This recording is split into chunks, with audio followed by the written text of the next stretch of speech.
Magandang araw mga bossing, sa naghahanap dyan ng business class 7-seater or 6-seater, ito available ulit tayo mga boss. Isa na naman 2012 na Honda Odyssey. Yan mga bossing, na naka-leather ang upuan, naka-sunroof, and naka-power tailgate mga bossing, naka-power sliding door. Yan, mababa lang din ang presyo nito mga boss na binigay sa atin. Noong nakaraan nabenta na natin yung bronze metallic, no? Sa buyer natin from Ilocos Norte mga bossing. And now available tayo for diamond white. Yan mga boss. So sa mga interesado and sa mga gusto nito mga bossing, eto bibigyan natin ng full review and papakita na natin kung anong meron dito mga boss. Ano? Yan. So dito muna tayo sa ating front area mga bossing. Okay, 2012 model. So pares na pares to nung isang unit natin na bilag na Odyssey din. So color difference lang to mga bossing. Diamond white to and yun is bronze metallic, may pagka brown. Pero bilis din nakuha mga bossing, no? So eto mga bossing is coding is Tuesday ending 3. Naka projector headlight and mileage nito mga bossing original 79,000 km. Naka chrome yung kanyang front grille mga boss. Maayos yung fog light tsaka headlight mga bossing. Talagang presentable. May front pa yan sensor, may front sensor mga bossing para sa blind spot. And I think anong mag-stone mga bossing, R17 na naka all disc brake to mga boss ha. Yan, then price nila 575. So sa atin mga boss makukuha mo lang sa halagang 490,000 kasama na yung transfer of ownership mga boss. Okay, leather ang kanyang upuan. Dito tayo sa ating interior mga boss. Okay, habang nagpapalamig tayo, close muna natin yung ating mga pinto. So yung ating mga pinto mga boss, may access dito. Okay, may access din doon sa labas. Yan, magkabilaan yan mga bossing. Then ito yung ating dashboard mga boss, no? So airbag na ito mga bossing, dalawa dito sa front area. Then yan pa sa side meron. Then sa mga sidings meron mga boss, no? So I think 8 yung airbags na ito. Close muna natin yung ating tailgate. Okay, so hindi ka na pupunta doon para ibaba pa mga boss. May access dito sa front area. Pero kapag doon mga bossing, pwede mo siyang i-manual ang pag-open doon mga boss, no? Yan, para at least hindi siya mga bossing makasagi. Pero pag nandito ka, pwede mo siyang i-automatic mga boss. Okay? Yan. Then ito stability control, pang-adjust ng naman to mga boss, yung headlight natin, no? Basta nakatingala yung ating unit, so masakit sa mata na nakasalubong, pwede nating ibaba para at least hindi naman tayo makasagabal sa ating mga kapwa bumabiyahe. Then ito sensor para sa ating reverse parking sensor. So optional, pwede nating patayin and pwede nating i-on mga boss. Then yan nga, power tailgate, power sliding door mga boss, dalawa po yan. Pwede nating i-off and pwede nating i-on mga boss, no? Then sa ating steering wheel, so naka cruise control, hands-free connection para sa ating 2D audio system. So may reverse parking camera na rin to mga boss, no? Dito natin nakikita. In the same time, eto, altimeter cluster, 79,747 yung ating mileage. And nadidetect pa niya yung kanyang climate index mga boss. Heat index pala mga bossing. Ito yan. Outside natin is 39 Celsius. Yun yung ating heat index ngayong araw mga bossing. Then dito sa front area, maluwag. Ito yung kanyang steering cambio mga bossing. Then dito, meron 12 volt socket. Pwede rin siya for cigarettes. EUX mga boss. Then dito may box ng bahagya. May lagay ng bottled water holder. Then dito may bottled water holder din. And ito rin mga boss, may malaki siyang storage. So maliban sa dito sa ibabaw may lagayan, then dito is cup holder. So meron pa siya sa loob. Yun mga bossing. Then dito naman is glove box na lang. So kung gusto nyo magkaroon ng idea about sa Odyssey, so ito yung ating owner's manual mga boss, no? Yan, leather ang upuan. So concern lang natin dito, ito mga bossing, no? Hindi pa siya punit, pero may mga ganto. Okay, may mga kulubot ng bahagya. Pero hindi pa siya punit mga boss, as in presentable pa rin siya. Yan. So, check na rin natin yung ating mga window. Yan. Sa kabilang side. Okay, so responsive naman, magkabilaan. 3M ang gamit nating tint.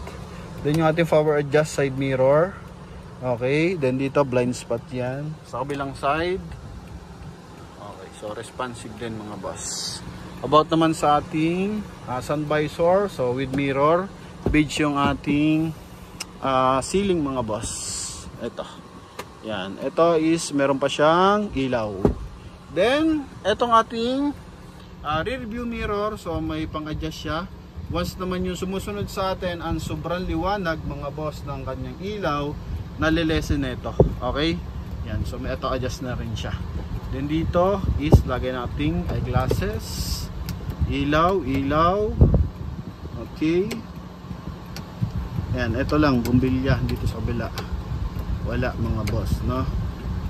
Pero ito naman, madali na lang to, LED lights lang naman yan. So dito naman mga boss yung ating sunroof. Once na pumunta tayo ng Tagaytay, Baguio mga boss, or probinsya man, mga Rizal, o kung saan man yung probinsya nyo mga boss, gusto nyo makalanghap ng sariwang hangin, yan, pwede mga boss. Okay, yan. So pwede mo rin isara. Napaka elegant ng interior na ito. Tungo tayo sa likuran mga boss. And meron pa tayong dagdag mga bossing. Naka power seat po ito ha. Yan. Okay. Front and back mga boss. Pwede. Ito pala. Pakita natin. Yan. So naka 0.5 0.1 kanina eh. So ito mga boss. Height and pang recline meron din. Then pang adjust. Okay. So pwede rin to mga boss. Yan. And concern leather, maayos naman mga boss. Yun lang. Dito pala may airbag pa rin sa side, no? Wala dito sa pinaka poste, pero dito meron. Then doon naman sa kabilang poste, meron naman yan. So lahat ng poste, yan. So meron. Okay.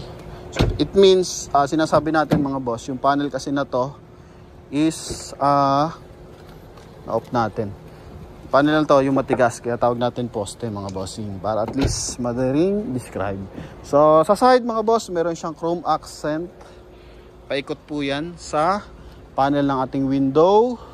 Issue pa rin tulad nung issue nung una mga boss ng ating Odyssey na 2012. Yung ganito, yung mga rubber. So napaka basic lang naman mga boss. And hindi ka mapapasok sa loob ng tubig. And same time, naka sunroof, soundproof mga boss. Yan naka soundproof yan mga bossing.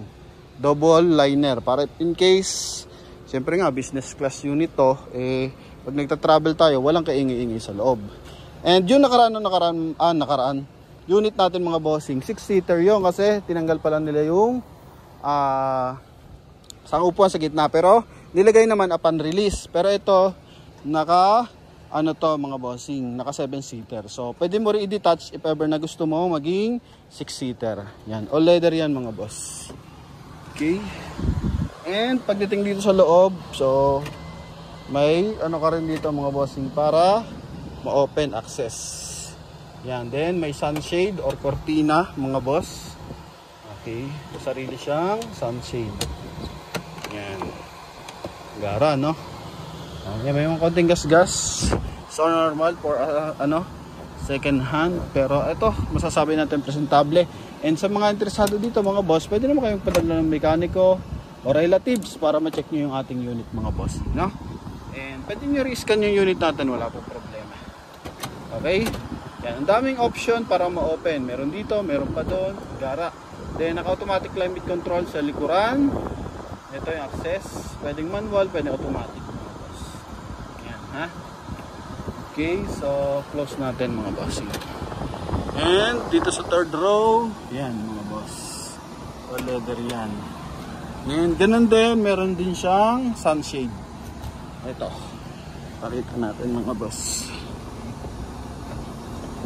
Yan. So ito mga boss, hindi pa ito na-detail eh. No? Yan. Okay, sasabit lang. Hindi lang natin masabit mga boss. Yun, ha? Then sa kabilang side ganun din. Okay, may sunshade din. Then aircon vent, syempre, hanggang likuran. And ano pa ba? airbag. Airbag sa likod mga boss. Yan. So dito tayo lumabas sa kabilang side. Ikot tayo. Okay, so ganun pa rin. Yung rubber talaga yung magiging concern natin dito. Pero hindi naman siya nakaka-apekto sa tawag dito. Mas na umuulan mga boss, lalo ngayon medyo maulan. So hindi siya nakaka-apekto. And eto mga bossing, yun nga R17 all disc brake. Yan, so kapal pang gulong mga boss, 90% tread life. Dunlop yung gamit nating gulong dito. Then dito mga boss, ang pag-angat dito is manual. Okay? Manual siya dito pag dito mo siya bubuksan sa likuran. Pero pwede mo siyang isara dito through automatic. Yan. So, nandun kasi ito sa may puno ng acacia mga boss. Kaya hindi pa na-detail. So, line up detail pa lang to mga bossing. Kaya may mga dahon-dahon ng acacia. Yan, no? Okay, papalinis pa natin yan. Then, eto mga bossing, pwede siya maging 5-seater, 6-seater. Kasi nga, 4-seater pala. Maraming option. So, yung gitnang yan, pwede mo tanggalin yan. Yung maraming cup holder para maging 4-seater lang. And ito naman is pwedeng maging luggage compartment. No? Yan. Dol, pa-help! Papasok ko lang sa loob. Ito. Yan. Dol, pahatak nga ako nun. Ito. Ito, pahatak nga yan. Nagkukulaps to di ba? Papasok sa loob? Oo, nagkukulaps yan. Ito. Hatakan mo to, Dol. Dito ka sa bala. Hindi, hatakan mo lang, pababa. Okay. Yun, mga boss. Yan. Ito. Yan. Then, hatak yung kabilang side. Then, ito. Yun, mga bossing, oh. Kitang-kita yung lilinisin. No, boss? Oh, ha? So, pwede siyang maging luggage compartment mga boss. Or kung maglalagay ka ng bagahe, marami kang kakargang bagahe, pwede maging 5-seater mga bossing. No? Yun, napakagara na ito. And sa likuran, meron siyang reverse parking camera. Okay?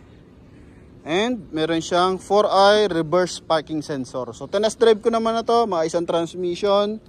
Maayos ang aircon mga boss, and maayos ang mga bossing tag dito, suspension. Okay, then syempre yung makina. Pero yun nga, nabanggit ko sa mga interesado at gusto magpadala ng mga relatives, pwede naman, walang problema. Gusto nyo i-check yung ating unit. So yun yung babanggitin ko kanina, maliwanag kasi. Sige, I think pag malayo, parang two-tone, no? Yung ating mag. So ganun nga, eto foolish gray. Then ito foolish silver. So naka two-tone siya. Pero pag sobrang liwanag, para lang siyang kulay silver. Then naka 5 stud mga bossing, ha? Then ito hindi siya naka power fold, naka manual lang siya mga bossing. Pero may signal light both sides sa ating side mirror. Yan. And tungo tayo sa ating engine bay. Yun nga pala mga boss, wala tong handbrake kasi naka foot brake po ito. Ayan, so makapal yung ating mga rubber ng pedal. So equip lang sa ating 79,000 mileage mga boss. Ayan. Okay, so dito tayo sa ating engine bay. So makina na ito mga bossing is saan na yun? Ito. Makina na ito mga bossing is 3.5 liters na gasoline engine mga boss. Oh. So naghahanap dyan ng perfect sa mga bossing, yung riding, ito the best mga boss. Pero sa fuel consumption, hindi siya kasi tipid ng ibang unit mga boss. Okay? Yan, kasi 3.5 to. Pero panalo ka sa power sa mga buyer nating nasa US, nasa Amerika. Ito, swak na swak to. Ito lagi nahanap sa atin mga bossing. No? Yan. So wala naman siyang bangga and di rin naman siya binahan mga boss. Yan. So sa mga interesado, pwede na kayong tumawag mga boss. So, eto. Final viewing. Ano po nakikita natin? Mga minor scratches, mga boss. Yan, meron po yan. Pero sa headlight, wala. No? Yan. Eto naman, pwede na reserve. Then, papabapping na lang natin. Eto, check natin kung matatanggal pa. No? Yan. So, hindi naman siya, dumi lang pala mga boss, matatanggal. Okay. Then, Sa likuran, kita pa ba tayong major issue mga boss? Yan, mga ganyan lang. Oha. Then sa bubungan, ito maayos naman. Sa window, ito lang yung mga rubber na yan, ha? Pero yung chrome maayos, presentable yung chrome. Sa interior, wala pang punit yung ating leather, pero may ganito lang. Okay, yan. So yun lang naman mga boss dito sa front bumper. Silipin pa natin, baka meron pa, no? Yan, so magkaiba talaga ang kulay ng bakal kaysa sa plastic. So medyo madilaw yung plastic mga bossing, pero yung pagkaputi ng yun nga, diamond color yung kulay ng ating body. Yan, so about dito sa front area, ito lang, no? Yan, dito sa kabila wala naman po mga boss. Okay, sa mga tagas, wala mga tagas yung kanyang engine bay. Yan, then pagdating sa aircon, eto. Yan, nagtutubig yan mga boss. Okay, so yun mga bossing, sa mga interesado, pwede yan tumawag mga boss. Eto, bumper, yan, meron pantig ko konti. Hindi na matatanggal yan kahit pa-detail natin. Malilesen lang ng bahagya mga boss. Okay, so yun lang mga bossing. Sa mga interesado po, tawag lang agad mga boss.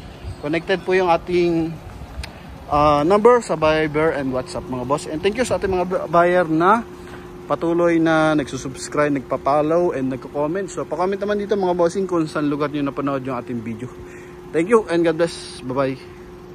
Guwapo mga boss. Thank you.